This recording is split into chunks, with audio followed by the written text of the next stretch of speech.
ഇവിടെ ഗവൺമെൻറ് കൃത്യമായി ജനങ്ങളുടെ മുമ്പിൽ പ്രോഗ്രസ് റിപ്പോർട്ട് അവതരിപ്പിക്കുന്നു, എന്ത് കാര്യങ്ങൾ ചെയ്യും.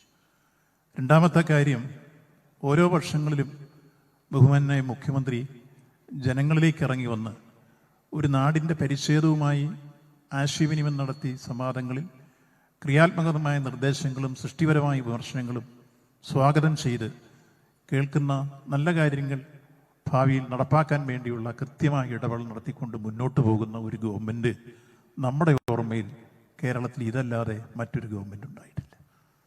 ഇത് ആർക്കും നിഷേധിക്കാനാവാത്തൊരു യാഥാർത്ഥ്യമാണ്. എങ്ങനെയാണ് ജനങ്ങളും ഗവൺമെൻറ്റും തമ്മിലുള്ള ബന്ധം ഊട്ടിയുറപ്പിച്ച് മുന്നോട്ട് പോവുക? അത് കൃത്യമായി ജനങ്ങളിൽ നിന്ന് പഠിച്ചും ജനങ്ങളെ പഠിപ്പിച്ചും മുന്നോട്ട് പോകുന്നൊരു ശൈലി ഇവിടെ ആവിഷ്കരിക്കുന്നു. തങ്ങൾ എന്തൊക്കെ കാര്യങ്ങൾ നടപ്പാക്കി എന്നുള്ളത് അക്കമിട്ട് രേഖപ്പെടുത്തിക്കൊണ്ടാണ് ഓരോ വർഷവും പ്രോഗ്രസ് റിപ്പോർട്ട് വരിക. അതിലെല്ലാ കാര്യങ്ങളുമുണ്ട്. അത് കൃത്യമായി വിശകലനം ചെയ്യുന്നതോടൊപ്പം തന്നെ ഭാവി പ്രവർത്തനങ്ങളിൽ ജനങ്ങളുടെ ഭാഗത്തു നിന്നുള്ള നിർദ്ദേശങ്ങൾ സ്വീകരിക്കുന്ന ഏറ്റവും ശ്രദ്ധേയമായ പരിപാടിയാണ് ഈ മുഖാമുഖം പരിപാടി. ഇതിനോടകം തന്നെ കാസർഗോഡും വയനാടും പത്തനംതിട്ടയിലും ഇടുക്കിയിലും കഴിഞ്ഞാണ് ഇന്ന് അക്ഷരനഗരിയിൽ എത്തിച്ചേർന്നിട്ടുള്ളത്. ആദരണീയനായ മുഖ്യമന്ത്രിക്ക് അക്ഷരനഗരിയുടെ പേരിൽ ഹാർദമായ സ്വാഗതം ഒരിക്കൽ കൂടി ആശംസിക്കുകയാണ്. ഇവിടെ എത്തിച്ചേർന്നിട്ടുള്ളത് ഈ സമൂഹത്തിൻ്റെ പരിച്ഛേദമാണ്.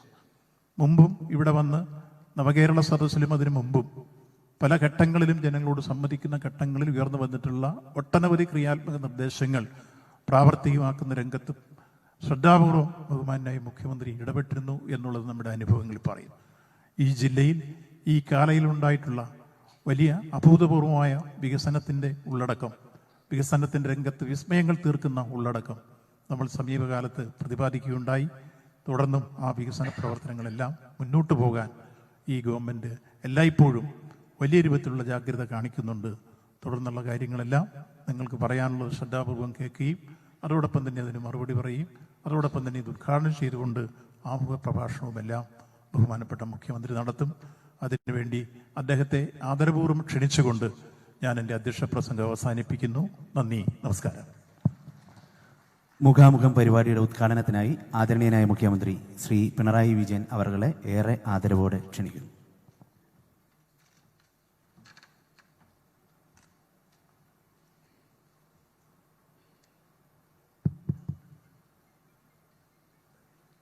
സഹോദരീ സഹോദരന്മാർ, ഇവിടെ പ്രസ്താവിച്ചതുപോലെ 2021 മെയ്യിലാണ് ഈ ഗവൺമെൻറ് അധികാരത്തിൽ വന്നത്. അതിൻ്റെ 4 വർഷം പൂർത്തിയാകുന്നു. അതിൻ്റെ ഭാഗമായാണ്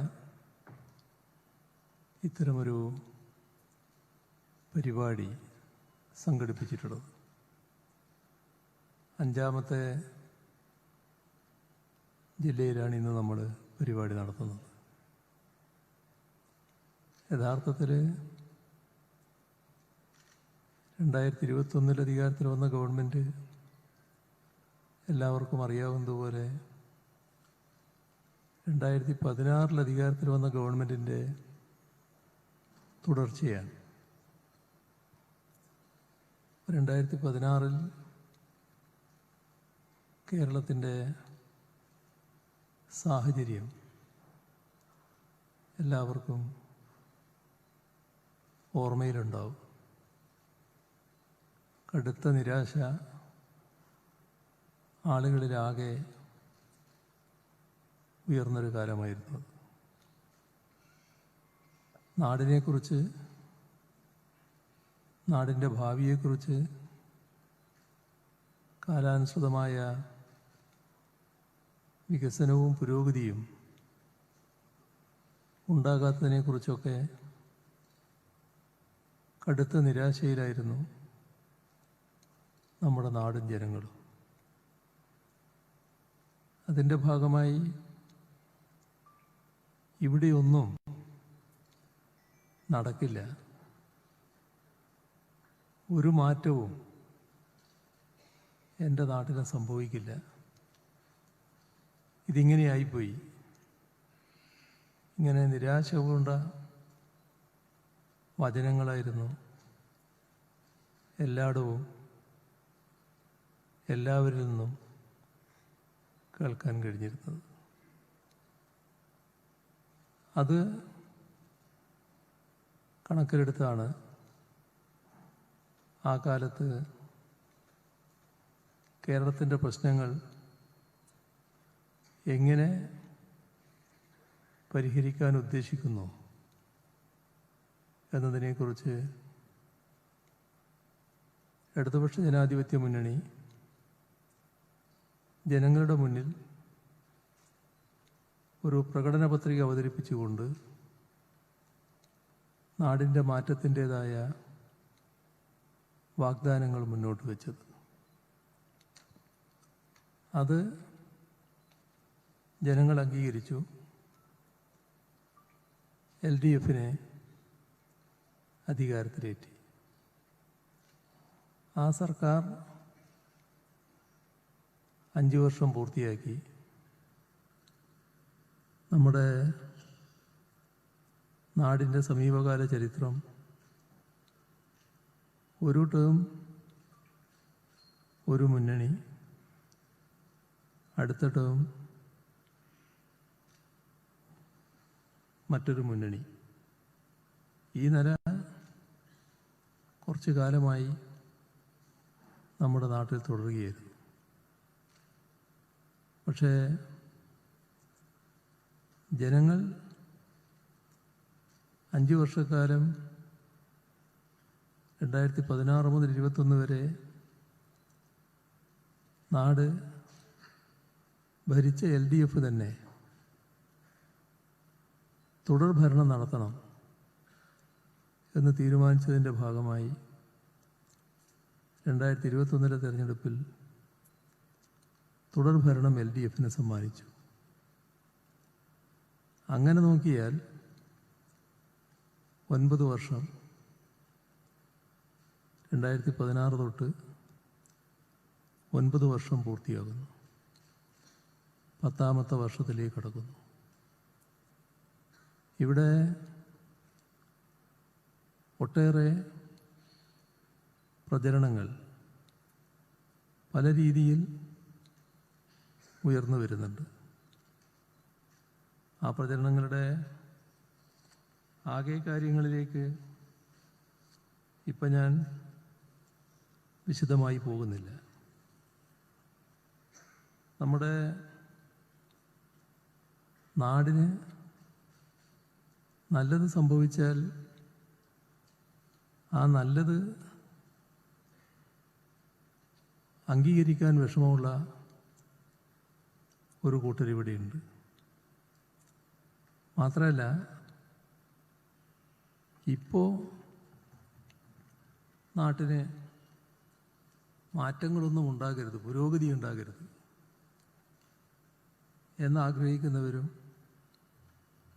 നാട്ടിലുണ്ട്. ഇത് 2016 മുതൽ നാം കാണുന്നൊരു കാര്യമാണ്.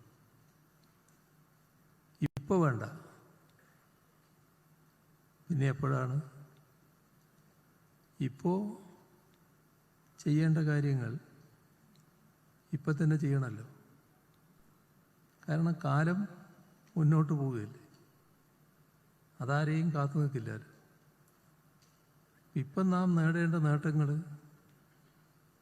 ഇപ്പം നേടിയില്ലെങ്കിൽ നമ്മൾ പുറകോട്ടായി പോവുമല്ലോ.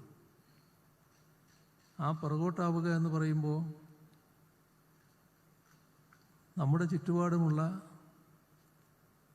പ്രദേശങ്ങൾ, കേരളത്തിന് പുറത്തുള്ള സംസ്ഥാനങ്ങൾ, ലോകത്താകെ നടക്കുന്ന വികസനം, പുരോഗതി, അതിനനുസൃതമായി കാലാനുസൃതമായി നമ്മളും പുരോഗതി നേടണ്ടേ?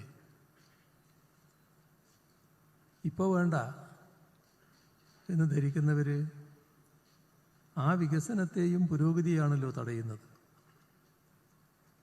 ഇവിടെ അത്തരത്തിലുള്ള ഒരുപാട് ശ്രമങ്ങളുണ്ടായിട്ടുണ്ട്.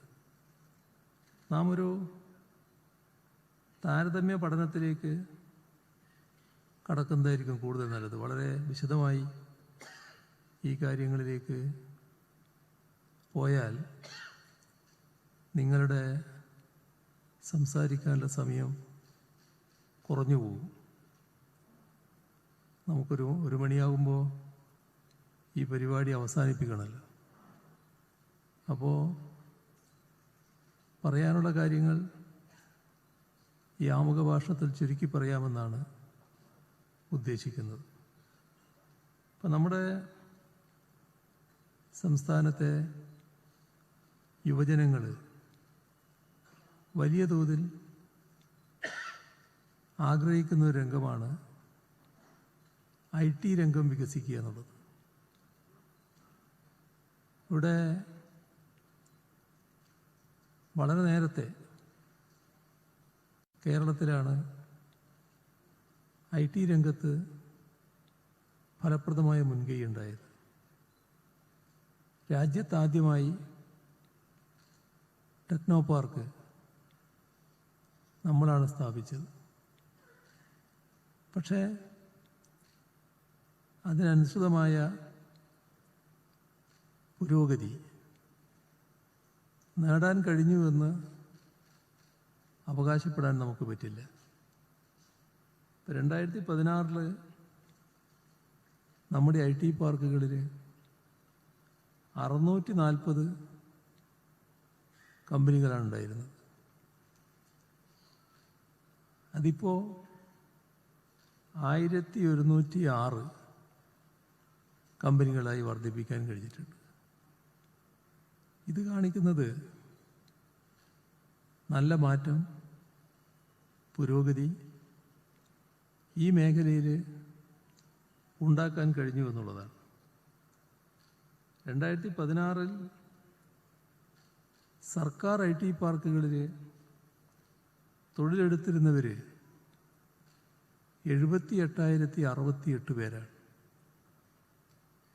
ആ 78,068 പേര് ഇപ്പോൾ 1,48,000 വർദ്ധിച്ചിട്ടുണ്ട്. നമ്മുടെ മൊത്തം IT കയറ്റുമതി അത് 2016 34,123 കോടി രൂപയുടേതായിരുന്നു. ഇപ്പോൾ 90,000 കോടി രൂപയുടെ കയറ്റുമതിയാണ് നടക്കുന്നത്. 34ൻ്റെ സ്ഥാനത്ത് 90ആയി. ഇവിടെ സ്റ്റാർട്ടപ്പുകളുമായി ബന്ധപ്പെട്ട് രാജ്യവും ലോകവും കേരളം നല്ല പുരോഗതി നേടുന്നുവെന്നാണ് കണക്കാക്കുന്നത്. 2016ൻ്റെ അവസ്ഥ എടുത്താൽ 300 സ്റ്റാർട്ടപ്പുകളാണ് ഉണ്ടായിരുന്നത്. ഇപ്പോഴത് 6,300 വലിയ തോതിലാണ് സ്റ്റാർട്ടപ്പിൻ്റെ വികസനം നടന്നിട്ടുള്ളത്. ഇതിൻ്റെ ഭാഗമായി സംസ്ഥാനത്തുണ്ടായ നിക്ഷേപം 5,800 കോടി രൂപയുടേതാണ്. തൊഴിലവസരം 60,000. ഇപ്പോൾ സ്റ്റാർട്ടപ്പുകളുടെ പറുദീസയായാണ് കേരളത്തെ മറ്റുള്ളവർ കണക്കാക്കുന്നത്. നമ്മൾ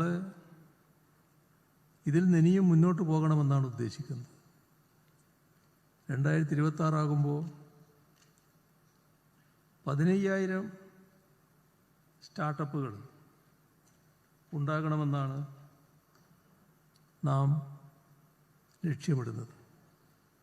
ഇപ്പോഴത്തെ 6,300 15,000 വർദ്ധിപ്പിക്കുക. നമ്മുടെ സംസ്ഥാനത്ത് ഈ ഘട്ടത്തിൽ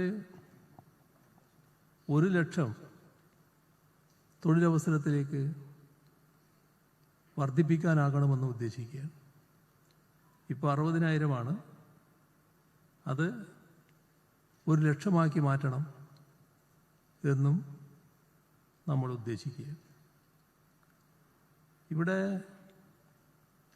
കേരളം ഈ കാലയളവിൽ രാജ്യത്തിന് തന്നെ മാതൃകയാകത്തക്ക രീതിയിലുള്ള ഒട്ടേറെ സംരംഭങ്ങൾക്ക് തുടക്കം കുറിച്ചിട്ടുണ്ട്. കഴിഞ്ഞ 9 വർഷമെടുത്താൽ അത്തരത്തിലുള്ള നിരവധി സംരംഭങ്ങൾ കാണാൻ നമുക്ക് സാധിക്കും. അതിലൊന്നാണ് രാജ്യത്തെ ആദ്യത്തെ ഡിജിറ്റൽ യൂണിവേഴ്സിറ്റി. അതോടൊപ്പം തന്നെ ഡിജിറ്റൽ സയൻസ് പാർക്ക്, അതും രാജ്യത്തെ ആദ്യത്തേതാണ്. ഇവിടെ ഗ്രഫീൻ ഇന്നൊവേഷൻ സെൻറ്റർ, കൊച്ചിയിലെ വാട്ടർ മെട്രോ, തിരുവനന്തപുരത്ത് പ്രവർത്തിക്കുന്ന ഇൻസ്റ്റിറ്റ്യൂട്ട് ഓഫ് അഡ്വാൻസ്ഡ് വൈറോളജി, ഇതെല്ലാം യാഥാർത്ഥ്യമാക്കാൻ നമുക്ക് കഴിഞ്ഞിരിക്കുന്നു. രാജ്യത്തിന് തന്നെ മാതൃകയാകും വിധമാണ് ഇത്തരം കാര്യങ്ങൾക്ക് തുടക്കം കുറിക്കാൻ നമുക്ക് കഴിഞ്ഞിട്ടുള്ളത്. അതിവേഗതയിൽ പൂർത്തിയാകാനിരിക്കുന്ന ഒന്നാണ് ഇൻ്റർനാഷണൽ ആയുർവേദ റിസർച്ച് ഇൻസ്റ്റിറ്റ്യൂട്ട്. അതിൻ്റെ 1ാം ഘട്ടം പൂർത്തിയാകാൻ പോവുകയാണ്. ജിനോം ഓരോ മികവിൻ്റെ കേന്ദ്രം സ്ഥാപിക്കാനുള്ള നടപടികളാണ് നീങ്ങിക്കൊണ്ടിരിക്കുന്നത്. നമ്മുടെ സംസ്ഥാനത്ത് 3 സയൻസ് പാർക്കുകൾ നടപ്പാക്കാൻ നമ്മൾ ഉദ്ദേശിക്കുകയാണ്. അതിൽ 600 കോടി രൂപയുടെ നിക്ഷേപമാണ് ഈ 3 സയൻസ് പാർക്കുകൾക്കും കൂടി ഉണ്ടാവുക. കേരളം ഈ രൂപത്തിൽ പരിശോധിച്ചാൽ ഒരു ആധുനിക വിജ്ഞാന ഉൽപ്പാദനത്തിൻ്റെ കേന്ദ്രമായി മാറുകയാണ്. നേരത്തെ തന്നെ സോഫ്റ്റ്വെയർ ഡെവലപ്മെൻറ്റിൽ നല്ല വളർച്ച നമുക്ക് നേടാൻ കഴിഞ്ഞിട്ടുണ്ട്. അത് നിലനിർത്തിക്കൊണ്ട് ഹാർഡ്വെയറിലും സോളാർ പാനലിലും ലിഥിയം ബാറ്ററിയിലുമൊക്കെ കടന്ന് അവയുടെയെല്ലാം ഉൽപ്പാദനം യാഥാർത്ഥ്യമാക്കാനാണ് നാം ശ്രമിക്കുന്നത്. നമ്മുടെ സംസ്ഥാനം വ്യാവസായിക രംഗത്ത് നേരത്തെ പിറകിൽ നിന്നൊരു സംസ്ഥാനമാണ്.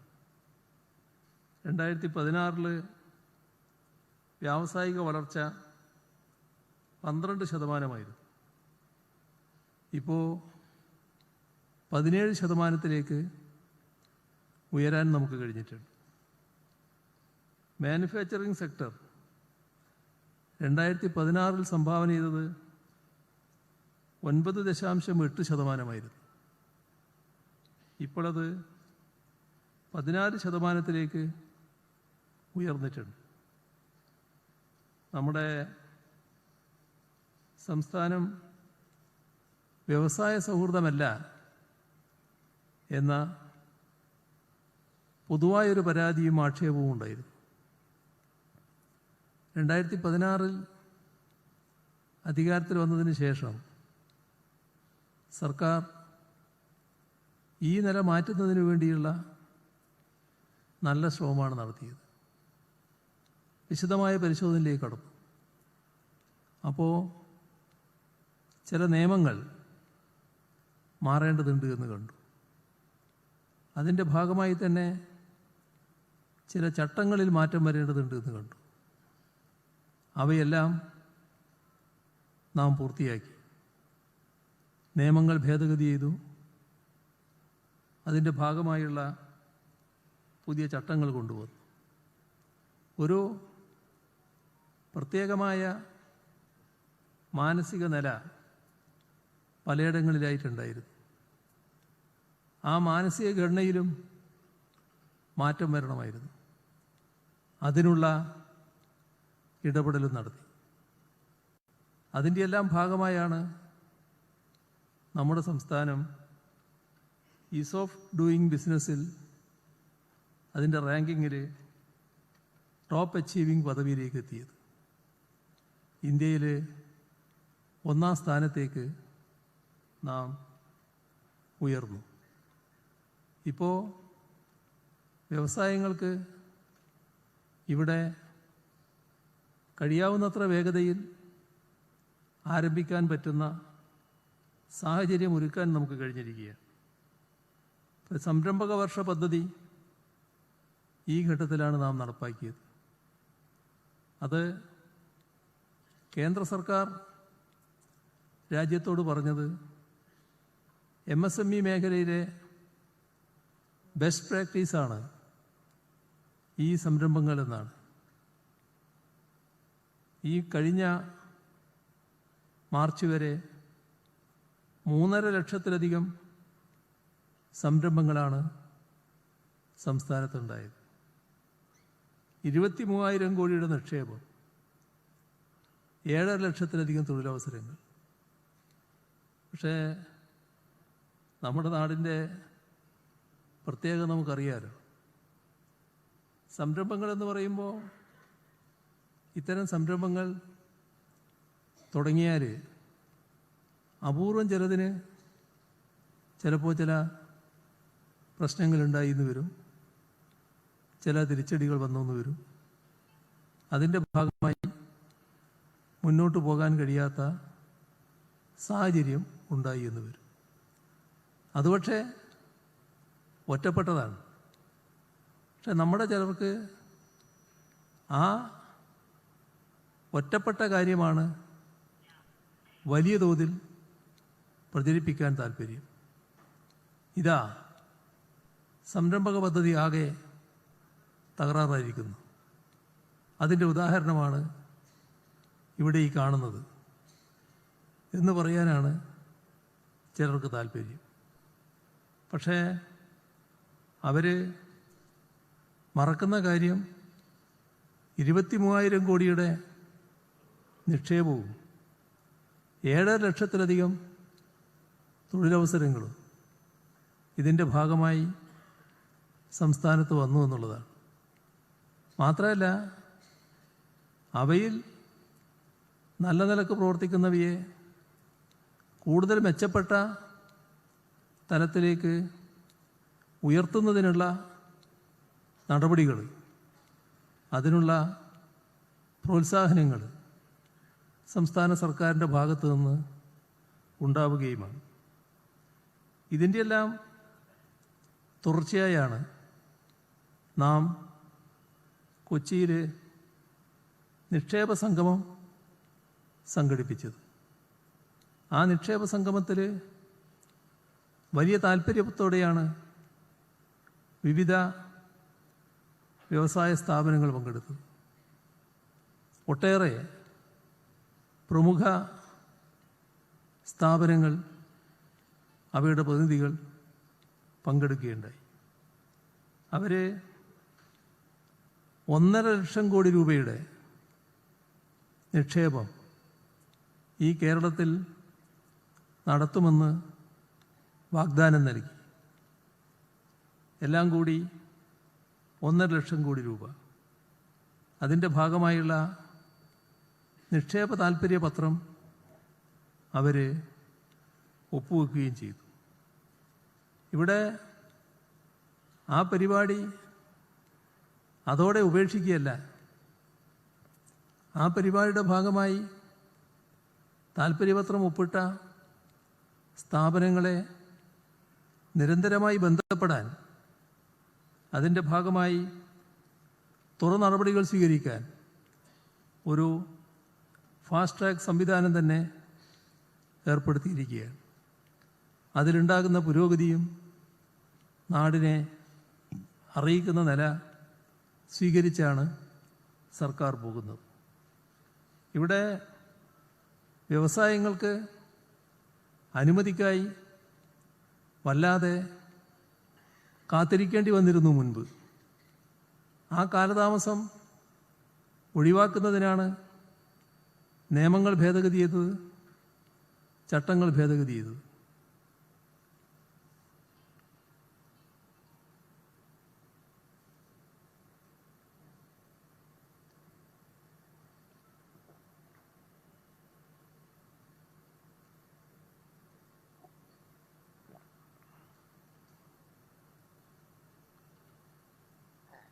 ഇപ്പോൾ ഒരു സിംഗിൾ വിൻഡോ ക്ലിയറൻസ് അതിവേഗതയിൽ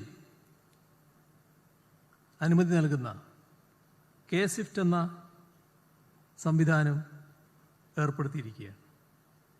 അതേപോലെ തന്നെ നിലവിലുള്ള വ്യവസായ സ്ഥാപനങ്ങളിൽ പരിശോധന നടത്തുന്നതുമായി ബന്ധപ്പെട്ട് ഒട്ടേറെ പരാതികളുണ്ടായിരുന്നു. അത് കണക്കിലെടുത്താണ് KSIS എന്ന ഒരു ഓൺലൈൻ സംവിധാനം ഏർപ്പെടുത്തിയിരിക്കുന്നത്. ഇപ്പോൾ നിലവിലുള്ള സ്ഥാപനങ്ങൾക്ക് സഹായകമായ നിലപാട്, പുതിയ സ്ഥാപനങ്ങൾ വരാൻ പ്രോത്സാഹജനകമായ നിലപാട്, ഇതാണ് സർക്കാർ സ്വീകരിക്കുന്നത്. നിസാനെയും എയർബസിനെയും പോലെയുള്ള വൻകിട ബഹുരാഷ്ട്ര കമ്പനികൾ നമ്മുടെ സംസ്ഥാനത്തേക്ക് ഈ കാലയളവിൽ വന്നു എന്നുള്ളതും നാം കാണേണ്ട കാര്യമാണ്.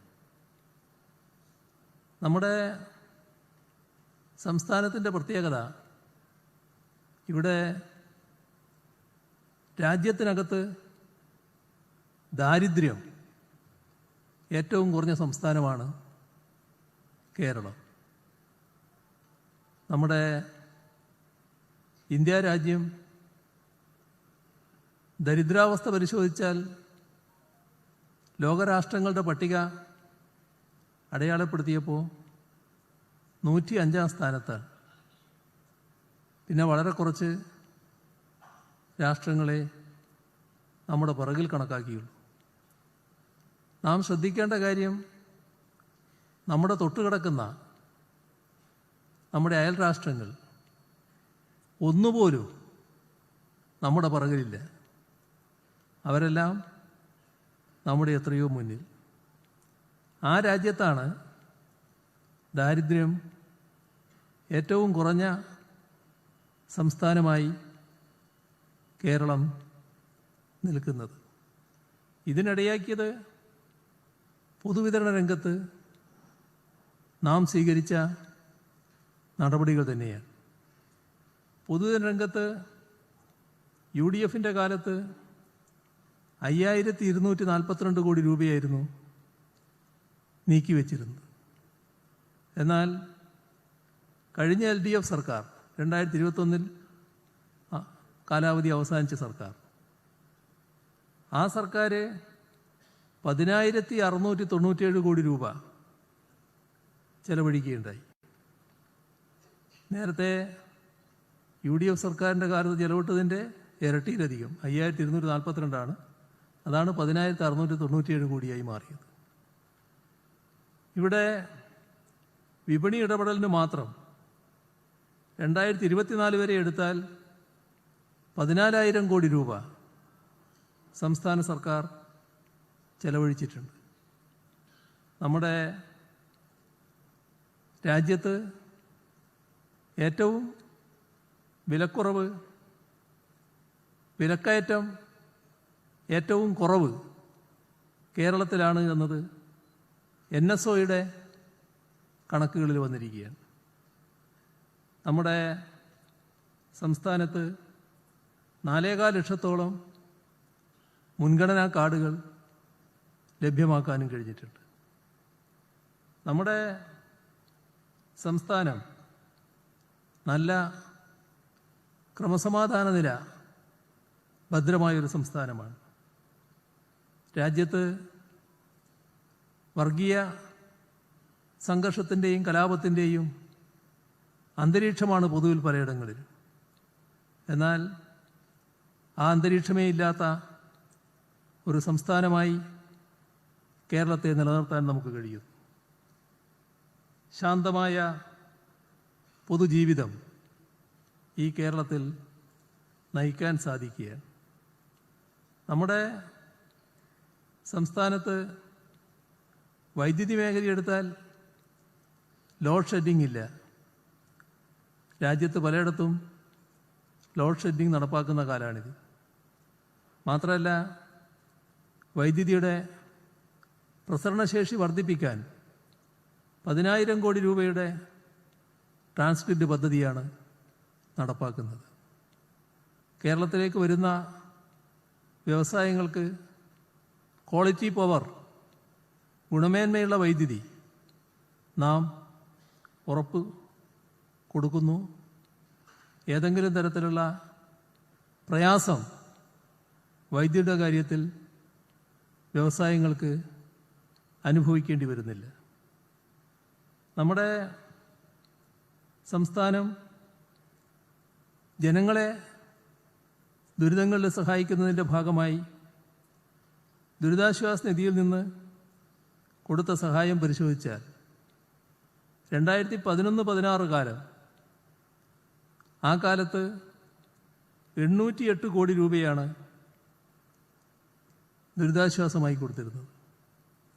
എന്നാൽ ഈ കഴിഞ്ഞ 9 വർഷം 8,500 കോടി രൂപയാണ്. അതായത് UDFൻ്റെ 5 വർഷം 808 കോടി രൂപയാണ്. ഈ കഴിഞ്ഞ 9 വർഷം 8,500 കോടി രൂപയാണ്. നമ്മുടെ സംസ്ഥാനത്ത് ദുരിതാശ്വാസ നിധിയിൽ നിന്ന് ചികിത്സാ ധനസഹായം ലഭിച്ചത് 6,80,000 പേർക്കാണ് ഈ കാലയളവിൽ. ഇവിടെ ക്ഷേമ പെൻഷൻ കേരളത്തിൽ UDFൻ്റെ കാലത്ത് 600 രൂപയായിരുന്നു അവസാനം. അതും 18 മാസത്തെ കുടിശ്ശികയായിരുന്നു. 2016 അധികാരത്തിൽ വന്ന LDF സർക്കാരാണ് ആ 18 മാസത്തെയും കുടിശ്ശിക കൊടുത്തു തീർത്തത്. ഇപ്പോൾ നമ്മുടെ സംസ്ഥാനത്ത് 1,600 രൂപയാണ് 600-ന് പകരം ക്ഷേമ പെൻഷനായി നൽകുന്നത്. 60 ലക്ഷം പേർക്ക് ആ പെൻഷൻ ലഭിക്കുകയാണ്. 2011-16 UDF 9,000 കോടി രൂപയാണ് ചെലവഴിച്ചത് ഈ കാര്യത്തിൽ. എന്നാൽ ഈ കഴിഞ്ഞ കാലയളവെടുത്താൽ 72,000 കോടി രൂപ LDF സർക്കാർ ചെലവിട്ടതായി കാണാൻ സാധിക്കും. നമ്മുടെ സംസ്ഥാനത്തെ വീട് സ്വപ്നമായി കണ്ട് ആ സ്വപ്നത്തോടെ മണ്ണടിഞ്ഞു പോയ ഒരുപാട് പേര്, അവർക്ക് വീട് നൽകാനാവുക എന്ന ഉദ്ദേശത്തോടെയാണ് ലൈഫ് മിഷൻ പ്രഖ്യാപിച്ചത്. ഇപ്പോൾ കേരളത്തിൽ 4.5 ലക്ഷത്തിലധികം വീടുകൾ ലൈഫ് മിഷൻ്റെ ഭാഗമായി യാഥാർത്ഥ്യമായി കഴിഞ്ഞു. 2011-16 കാലത്ത് 3,000 വീടായിരുന്നു. അവിടെയാണ് 4 ലക്ഷത്തിലധികം വീടുകൾ ഈ 9 വർഷം കൊണ്ട് പൂർത്തിയാക്കാൻ നമുക്ക് കഴിഞ്ഞത്. 5 ലക്ഷമാണ് നേരത്തെ പ്രഖ്യാപിച്ചത്. ബാക്കി വീടുകൾ അതിവേഗതയിൽ ഏതാനും മാസങ്ങൾ കൊണ്ട് പൂർത്തിയാകാനിരിക്കുകയാണ്. പട്ടയം, നമ്മുടെ സംസ്ഥാനം പട്ടയം ലഭിക്കാൻ ആഗ്രഹിക്കുന്ന അനേകം ആളുകളുള്ളൊരു നാടാണ്. ആ കാര്യത്തിൽ നല്ല പുരോഗതിയാണ് കേരളത്തിന് നേടാൻ കഴിഞ്ഞത്. അതിൻ്റെ ഭാഗമായി 3,57,000 പട്ടയം ഈ 9 വർഷ കാലയളവിൽ കൊടുക്കാൻ നമുക്ക് കഴിഞ്ഞിട്ടുണ്ട്. ഇത് ഇനിയും വർദ്ധിക്കാൻ പോവുകയാണ്. നല്ല നമ്പറായി ഏതാനും നാളുകൾ കൊണ്ട് തന്നെ വർദ്ധിക്കുമെന്നാണ് നാം കാണേണ്ടത്. അതിവേഗതയിൽ പട്ടയം കൊടുക്കാനുള്ള ഒരുക്കങ്ങൾ നടന്നുകൊണ്ടിരിക്കുകയാണ്. നമ്മുടെ കേരള സംസ്ഥാനം അതിദരിദ്ര കുടുംബങ്ങൾ 64,006 കുടുംബങ്ങളാണ് അതിദരിദ്ര കുടുംബങ്ങളായി കണക്കാക്കിയത്. ഇതിൽ 78% പേരെ അതിദരിദ്രാവസ്ഥയിൽ നിന്ന് മോചിപ്പിച്ചു കഴിഞ്ഞു. ഈ വരുന്ന നവംബർ 1 നമ്മുടെ കേരളം അതിദരിദ്ര കുടുംബമെന്ന അവസ്ഥയിൽ ഒരു കുടുംബം പോലുമില്ലാത്ത പൂർണ്ണമായി അതിദരിദ്രമുക്തമായ സംസ്ഥാനമായി കേരളം മാറിയെന്ന് പ്രഖ്യാപിക്കുന്ന തീയതിയായി നവംബർ 1 മാറാൻ പോവുകയാണ്. നമ്മുടെ ആരോഗ്യമേഖലയുടെ മെച്ചം പൊതുവിൽ നാട് കാണുന്നുണ്ടല്ലോ. എങ്ങനെയാണ് മെച്ചം വന്നത്? കേരളത്തിൽ 2016 ബജറ്റ് വിഹിതം 665 കോടി രൂപയായിരുന്നു. അതിപ്പോഴെത്രയാ? 2500 കോടിയോളം രൂപയാണ് ബജറ്റിൽ. അപ്പോൾ നല്ല രീതിയിലുള്ള മെച്ചപ്പെട്ട അവസ്ഥ പൊതുവിൽ ആരോഗ്യരംഗത്ത് ഉണ്ടാക്കാൻ കഴിഞ്ഞിരിക്കുന്നു. കാരുണ്യ ആരോഗ്യ സുരക്ഷാ പദ്ധതി ഫലപ്രദമായി നടപ്പാക്കുന്നു. 73 ലക്ഷം ആളുകൾക്ക് ഇൻഷുറൻസ് പരിരക്ഷ ലഭിക്കുകയാണ്. കാരുണ്യ ആരോഗ്യ ഇൻഷുറൻസിലൂടെ 612 ആശുപത്രികളിലായി 27 ലക്ഷം പേർക്ക് 2762 കോടിയുടെ സൗജന്യ ചികിത്സ നൽകാൻ നമുക്ക് കഴിഞ്ഞിട്ടുണ്ട്.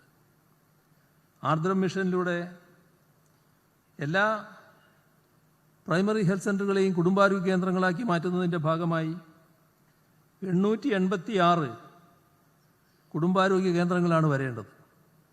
അതിൽ 674 എണ്ണം പൂർത്തിയായി കഴിഞ്ഞു. ബാക്കിയുള്ളവ നല്ല രീതിയിൽ മുന്നോട്ട് പോകുന്നു. നമ്മുടെ പൊതുവിദ്യാഭ്യാസ രംഗം 2016 സ്ഥിതി എല്ലാവർക്കും ഓർമ്മയുണ്ടാവും. ഇപ്പോൾ നല്ല നില പൊതുവിദ്യാഭ്യാസ മേഖല ആർജിച്ചു കഴിഞ്ഞു. പൊതുവിദ്യാഭ്യാസ സംരക്ഷണ യജ്ഞത്തിലൂടെ നാം ആദ്യ 5 വർഷം നടത്തിയ പ്രവർത്തനം ഇപ്പോൾ പൊതുവിദ്യാകരണത്തിലൂടെ നടത്തിക്കൊണ്ടിരിക്കുന്ന തുടർ പ്രവർത്തനം അടിസ്ഥാന സൗകര്യ വികസനത്തിന് 5000 കോടിയോളം രൂപയുടെ നിക്ഷേപമാണ് ഇവിടെ നടത്തിയത്. ഇതിൽ 3000 കോടിയോളം കിഫ്ബിയുടെ ഫണ്ടാണ്. 2000 കോടി പ്ലാൻ ഫണ്ടും ഇതര ഫണ്ടുകളുമാണ്. ഇതിൻ്റെ എല്ലാം ഭാഗമായാണ് school education quality ഇൻഡെക്സിൽ NITI Aayog കേരളമാണ് ഒന്നാമത് എന്ന് തുടർച്ചയായി പറഞ്ഞുകൊണ്ടിരിക്കുന്നത്. ഉന്നത വിദ്യാഭ്യാസ മേഖല 2016 ദയനീയമായ സാഹചര്യത്തിലായിരുന്നു.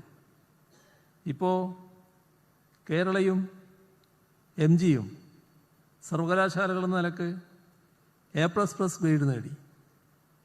കൊച്ചിയും കാലടിയും A+ ഗ്രേഡ് നേടി.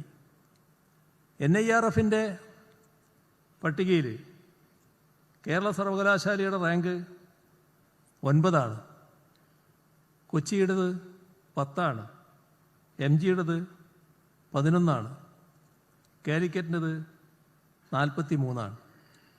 ഇപ്പോൾ രാജ്യത്തെ ഉന്നത വിദ്യാഭ്യാസ സ്ഥാപനങ്ങളിൽ ആദ്യത്തെ 1 ഡസനിൽ 3 എണ്ണം കേരളത്തിൽ നിന്നുള്ളവയാണ്. രാജ്യത്തെ മികച്ച കോളേജുകളിൽ ആദ്യത്തെ 100ൽ കേരളത്തിലെ 16 എണ്ണമുണ്ട്. ഗവേഷണത്തെ പ്രോത്സാഹിപ്പിക്കാനാണ് നാം നടപടികൾ സ്വീകരിച്ചു പോകുന്നത്. അതിനുള്ള നവകേരള ഫെലോഷിപ്പ്, കൈരളി റിസർച്ച് അവാർഡ്, ഇങ്ങനെ വിവിധ കാര്യങ്ങൾ നാം നടപ്പാക്കുകയാണ്. കേരളത്തിൻ്റെ വികസനം എല്ലാ മേഖലയിലുമാണ്. ഇപ്പോൾ കാർഷിക രംഗം,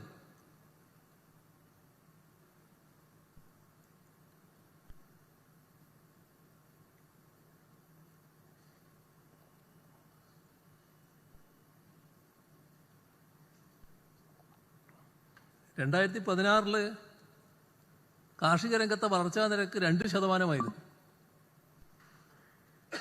ദയനീയമായ അവസ്ഥയായിരുന്നു. അതിപ്പോൾ 4.64% ഉയർന്നു.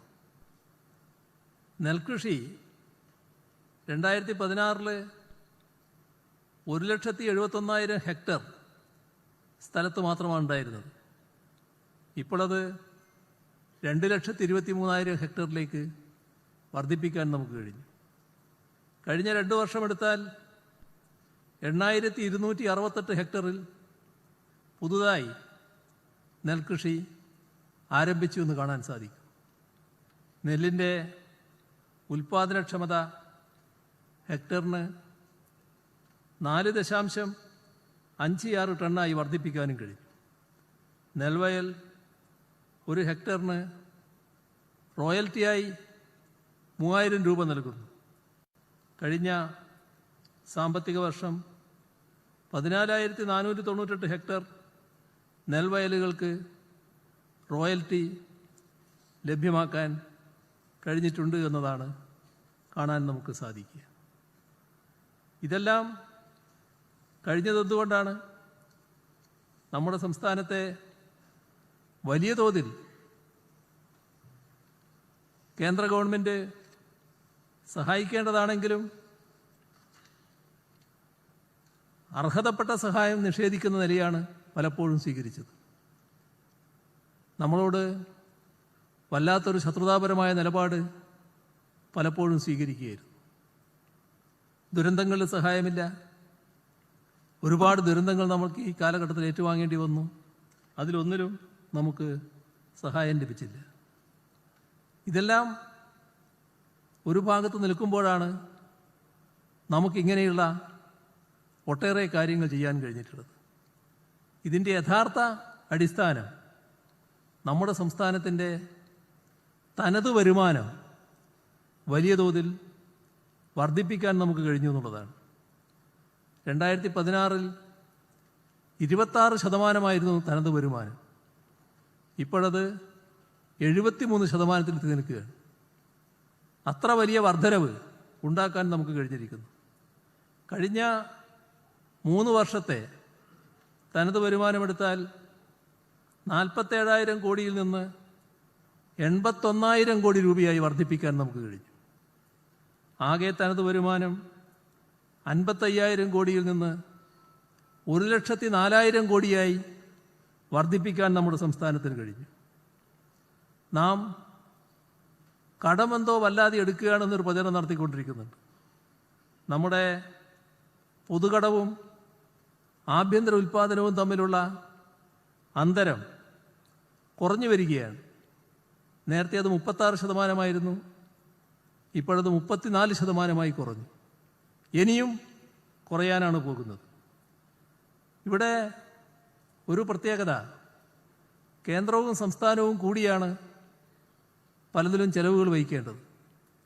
ആ കാര്യത്തിൽ കേന്ദ്ര ബാധ്യത കുറഞ്ഞു വരുന്നു, സംസ്ഥാനത്തിൻ്റെ ബാധ്യത വർദ്ധിച്ചു വരുന്നു.